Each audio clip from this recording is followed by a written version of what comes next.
ଆଜି ବହୁତ ଦିନ ପରେ ତୁଟାପଡ଼ା ଗଲୁ ଆଉ ବହୁତ ପାଖରୁ ବି ବଜରଙ୍ଗବାଲିଙ୍କୁ ଦର୍ଶନ କଲୁ। ତ ଜୟ ଜଗନ୍ନାଥ ସାଙ୍ଗମାନେ, ଆଜି ଆମେ ସକାଳୁ ସକାଳୁ ପଳେଇ ଆସିଥିଲୁ କଲେଜ। ଆଉ କଲେଜକୁ ଆସିକି ଏଠି ଦେଖିଲୁ ଯେ ଆଜି ସ୍ପୋର୍ଟସ ଚାଲିଛି, ଆଜି କିଛି ପାଠ ପଢ଼ାପଢ଼ି ହବନି। ତ ମୁଁ ତ କହିଲି ନା ସ୍ପୋର୍ଟସ ହଉଛି, ସେଇଥିପାଇଁ ଆଜି କିଛି ପାଠ ପଢ଼ାପଢ଼ି ନାହିଁ, ଆମର ସବୁ ଛୁଟି। ଆଉ ବାକି ବଳିଆ କଣ ବକ୍ତବ୍ୟ ପ୍ରଦାନ କରୁଛି ସେଟା ଟିକେ ଶୁଣ।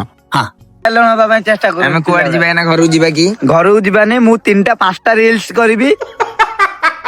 ଯେହେତୁ ମୋର ବି କିଛି ରିଲ୍ସ ନଥିଲା ତ ଆମେ ସିଧା ପଳେଇ ଆସିଲୁ ପାର୍କକୁ। ଆଉ ପାର୍କ ପାଖରେ ଆସିକି ଦେଖିଲୁ ଯେ ପାର୍କ ଏବେ ବି ଖୋଲା ହଉଛି। ତାପରେ ଆମେ ଟିକେ ଦୋକାନକୁ ପଳେଇ ଆସିଲୁ। ଆଉ ଦୋକାନକୁ ଆସିକି କିଛି ଚକଲେଟ ନେଇଗଲୁ। ଆଉ ବାକି ଦେଖିପାରୁଥିବ ଏଇ ଜିନିଷଟାକୁ କିଏ କିଏ ଖାଇଛୁ ନା ନାଇଁ କମେଣ୍ଟ ଜଣେଇବ। ବାକି ପାର୍କକୁ ଆମେ ପଳେଇ ଆସିଲୁ ଆଉ ଏଠି କିଛିଟା ରିଲ୍ସ କଲୁ। ଏଠି କିଛି ଟାଇମ ରିଲ୍ସ କରିସାରିଲା ପରେ ଆମେ ବାହାରି ଚାଲୁ ଘରକୁ। ଆଉ ଘରେ ଆସି ପହଞ୍ଚିଲା ବେଳକୁ ଏଇଥିଲା ଦିନ 2ଟା ଟାଇମ। ଯେହେତୁ ବହୁତ ଜୋର ଭୋକ ଲାଗୁଥିଲା ମୁଁ ଫ୍ରେଶ ହେଇକି ବସିଗଲି ଖାଇବା ପାଇଁ। ତ ଖାଇବାରେ ଆସିଥିଲା ଭାତ ଡାଲି ଆଉ ଅଣ୍ଡା ଭୁଜିଆ। ଆଉ ଖିଆ ପିଆ ସାରିକି ମୁଁ ପଳେଇ ଆସିଲି ଛାତକୁ, କାରଣ ଏଠି ବହୁତ ଡ୍ରେସ ଶୁଖେଇଥିଲା। ଆଉ ତାପରେ ଆମେ 3 ଜଣ ରେଡି ହେଇକି ବାହାରି ଗଲୁ ହନୁମାନଙ୍କ ପାଖକୁ। 10-12 କିଲୋମିଟର ଯାତ୍ରା ପରେ ଆମେ ପହଞ୍ଚିଲୁ ତୁଟାପଡ଼ାରେ। ବାକି ଯଦି ବି କୋଉମାନେ ଏ ବଜରଙ୍ଗବାଲିଙ୍କ ପାଖକୁ ଆସିଛ ତାହେଲେ କମେଣ୍ଟ ଜଣାଅ। ଆଉ ଗୁରୁଙ୍କୁ ବହୁତ ପାଖରେ ଦର୍ଶନ କଲୁ ସତ, କିନ୍ତୁ ଭିତରକୁ ଆମେ ଯାଇପାରିଲୁନି କାରଣ ଭିତରେ ଏବେ ତାଲା ପଡିଥିଲା। ଆଉ ଠାକୁରଙ୍କ ଫ୍ରଣ୍ଟରେ କିଛି ଏମିତି ଥିଲା, ପିଲାମାନେ କ୍ରିକେଟ ବି ଖେଳୁଥିଲେ। ଆଉ ଏଠି ଦେଖିବା ତ ଯଜ୍ଞକୁଣ୍ଡ ବି ଏଠି ଅଛି, ଛାଡ ଭିତରକୁ ତ ଯାଇ ହେଲାନି। ବାକି ଏଠି ସୁନିଲ ଆମର କିଛି ଟେକ୍ ନେଇଗଲା ଠାକୁରଙ୍କ ପାଖରେ। ଆଉ ଯେହେତୁ ମୁଁ ଅନ୍ୟ ଖୁସି ସହିପାରେ ନା, ଦେହର ମୋର ଏଗୁଡାକୁ ଯାଏ ନା, ତ ସେଥିପାଇଁ ମୁଁ ବି କିଛିଟା କ୍ଲିକ୍ ନେଇଗଲି।